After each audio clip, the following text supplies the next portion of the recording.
You ever feel that sound before you hear it? That sharp crack across your soul, like something inside you just split? That was the sound I heard before I even registered what had happened. It wasn't the slap that got me. Not at first. It was the silence right after. We were in my living room. Family barbecue. Fake smiles, overcooked ribs, kids running around while adults nursed beers and grudges. I was standing by the grill, flipping a rack of ribs, when I heard it.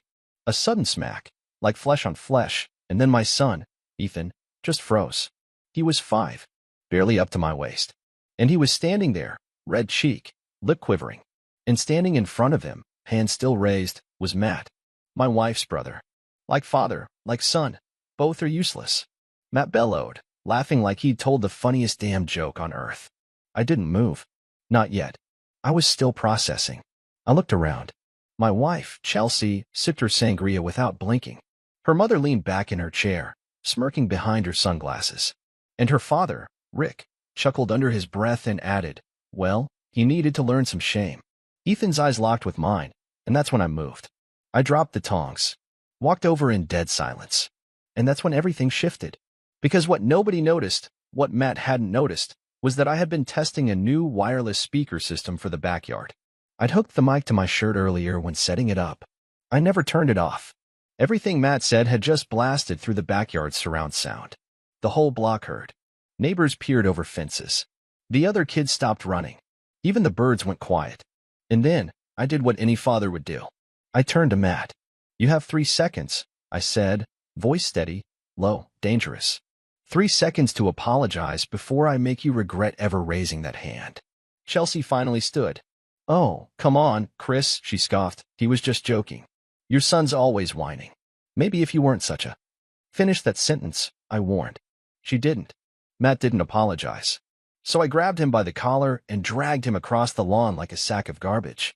Tossed him through the gate, locked it, and told him if he ever came near my son again, I'd press charges. Then I turned to Rick. You want to laugh? I asked him. He just raised an eyebrow. So I threw him out too. But Chelsea? She didn't move. Didn't say sorry. Didn't even look at Ethan. Instead, she turned to me and hissed under her breath, you've always been so dramatic.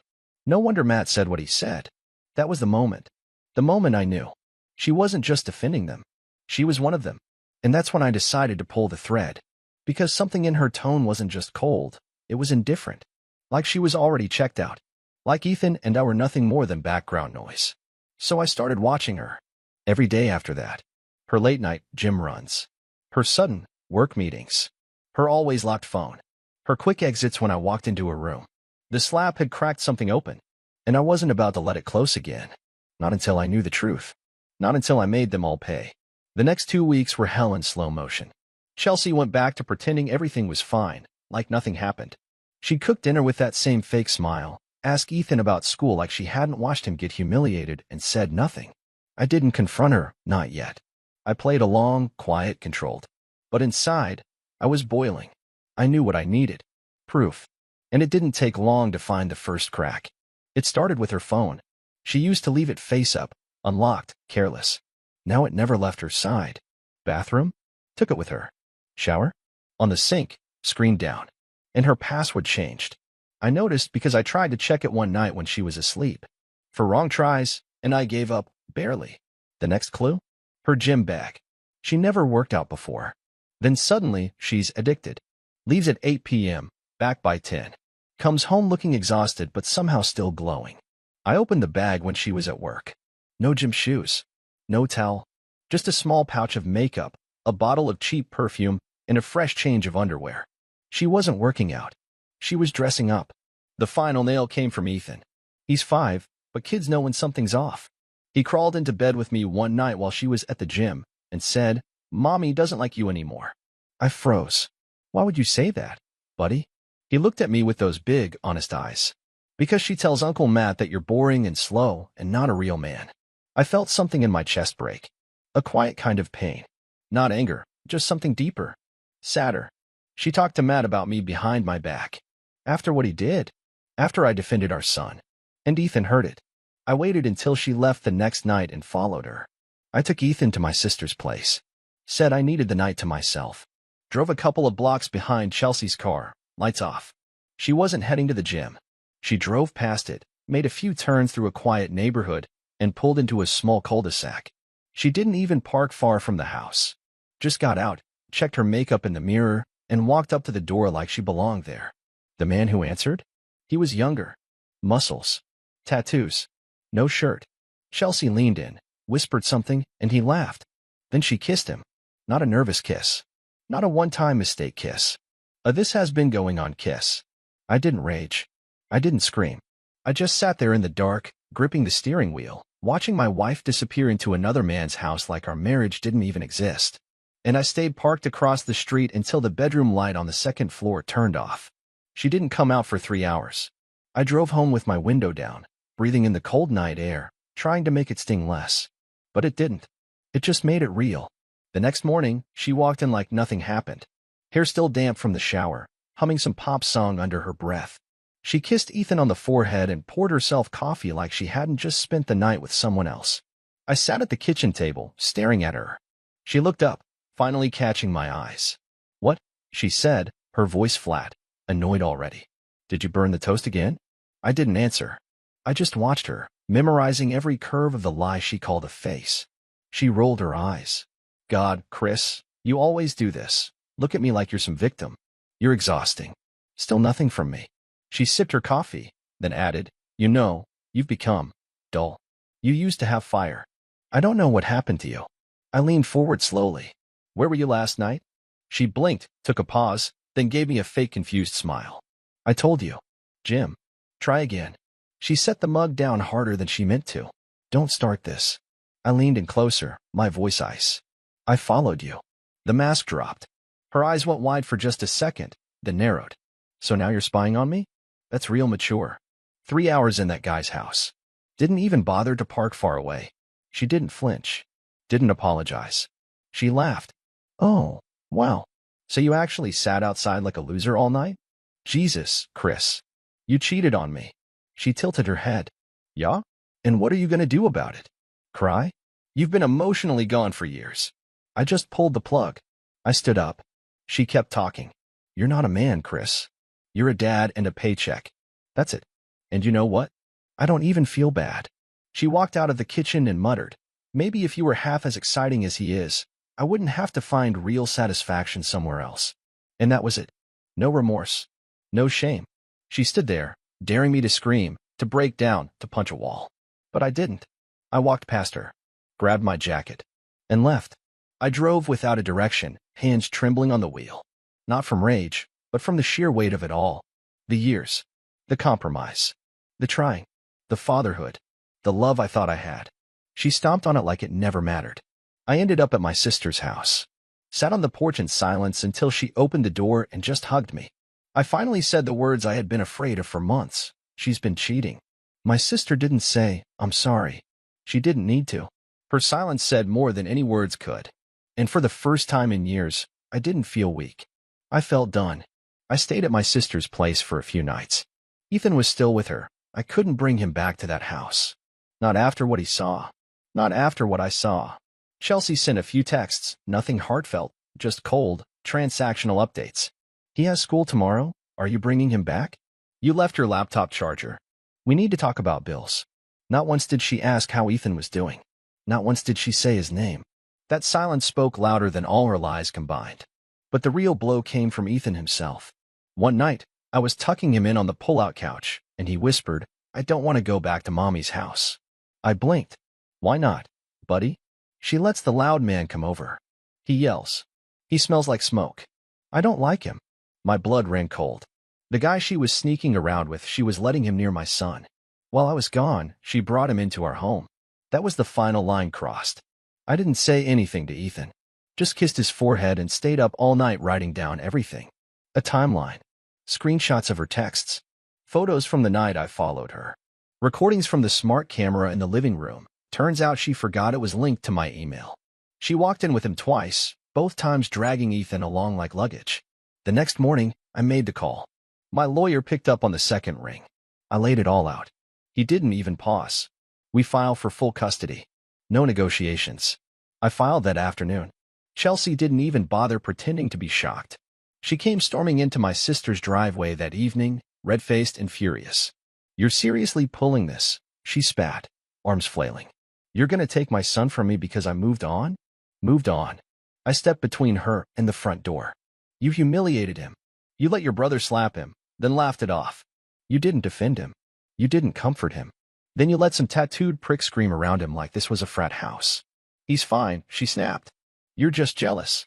You've always been threatened by any man who didn't wear khakis and beg for approval. This isn't about me. She laughed bitterly. It always is with you, Chris. Your pride. Your feelings. What about mine? I stared at her. Really looked. This wasn't the woman I married. This was someone else, cold, sharp, selfish to the core. I opened the front door slowly. Leave, Chelsea. The court will be in touch. And if you come near Ethan without permission, you'll regret it. She didn't move, but something in her face changed. A twitch. A flinch. A realization. She wasn't in control anymore. I closed the door and locked it. And for the first time in a long time, I didn't feel broken. I felt ready. The court date came faster than I expected. Or maybe I was just finally breathing again, and time stopped dragging. I walked into that courtroom with a folder so thick it could have passed for a novel. Every chapter a betrayal, every page a receipt. Chelsea sat across from me in a navy blue dress, fake pearls, and that same smug face she wore the night her brother slapped our son. She glanced at me like she was still in control. Like this was all beneath her. Like I was wasting her time. Her lawyer opened with some garbage about emotional distance and communication breakdown and tried painting me as cold, unresponsive, neglectful. Chelsea even faked a few tears. But then my lawyer stood up, and we played the recording. Matt's voice boomed through the speakers. Like father, like son, both are useless. Then Rick smirked. Well, he needed to learn some shame. And finally, Chelsea's soft voice on the video from the home cam, saying, "You know what? I hope Chris finds out. He needs to know what it feels like to be replaced." The courtroom was silent. The judge stared at her like she'd spat on the Constitution. Chelsea wouldn't look at me after that. My lawyer continued. This isn't about a broken marriage. This is about a broken environment for a child. A child who was slapped in front of his family, insulted by adults, and dragged through a revolving door of strangers while his mother abandoned her responsibilities. I didn't gloat. I didn't smile. I just watched as every lie she built caved in under the weight of the truth. When it was over, the judge didn't even hesitate. Temporary full custody. Supervised visitation for Chelsea. Reevaluation in 6 months. She stood up, stormed out, heels stabbing the floor like a warning. I stayed seated. Let her feel the silence she left behind. That night, back at my sister's, Ethan asked, "Can I stay here forever?" I knelt beside him. "We're going to have our own place soon, buddy. Just you and me." He smiled and wrapped his arms around my neck. I like that. Later, while he slept, I stared at the ceiling for hours. Not sad. Not even angry anymore. Just free. The next day, I got the call from Chelsea's HR department. They needed me to verify her employment history for some internal audit. That's when I knew someone had forwarded the audio recording. I didn't even ask who. Sometimes justice doesn't need a courtroom. Sometimes it just needs a live mic. A week later, the fallout began. Chelsea's job didn't just place her on leave, they fired her.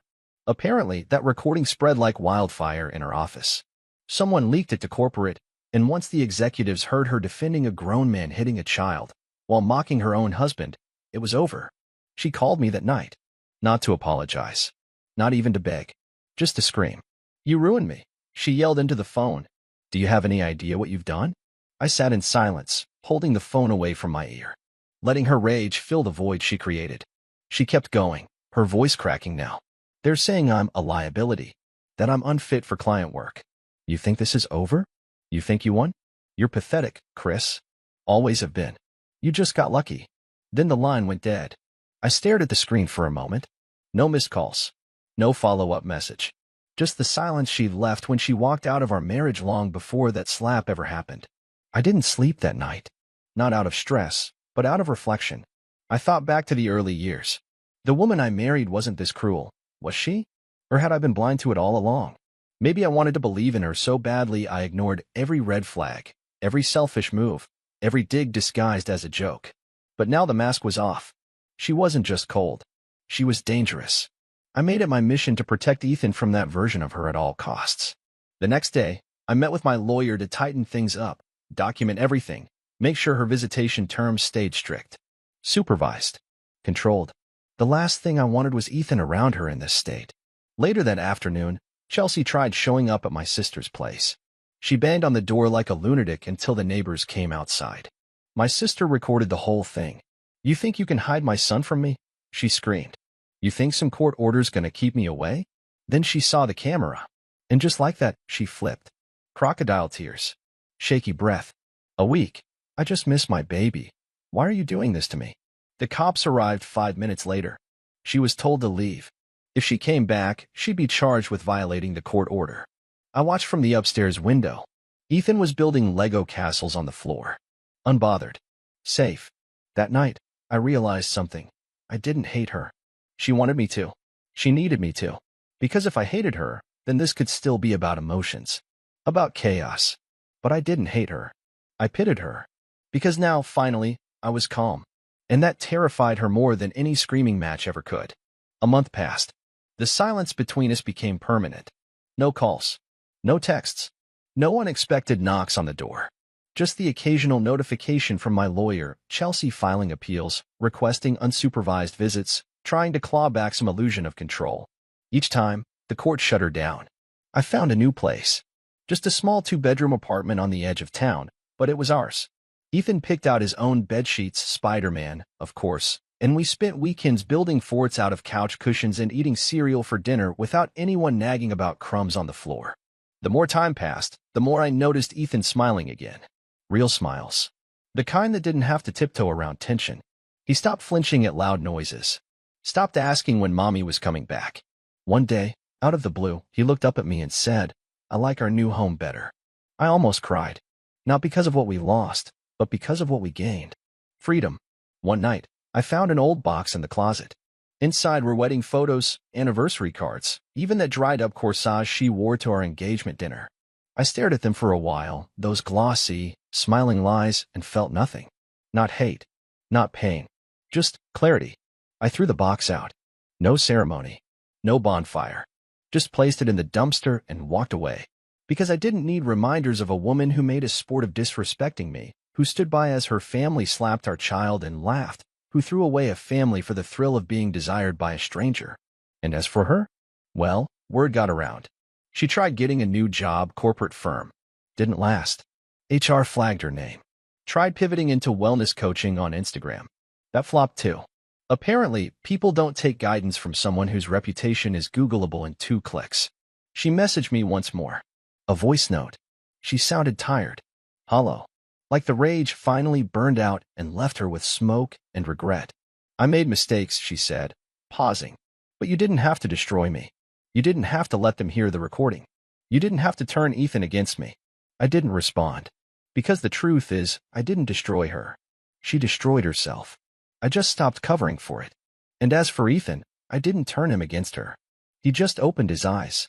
In the end, this wasn't a story about betrayal. It was a story about awakening. About a man who finally saw the truth, stood up for his son, and walked away from the wreckage with his head high and his soul intact. So if you're reading this and you're still stuck in that place where love feels like punishment, where respect is optional, where your silence is taken as permission, know this. You are not weak for staying, but you become strong the moment you choose to leave. Let them call you dramatic. Let them mock your voice. Let them underestimate your silence. Because when the truth finally comes through the mic, it echoes louder than all their lies combined.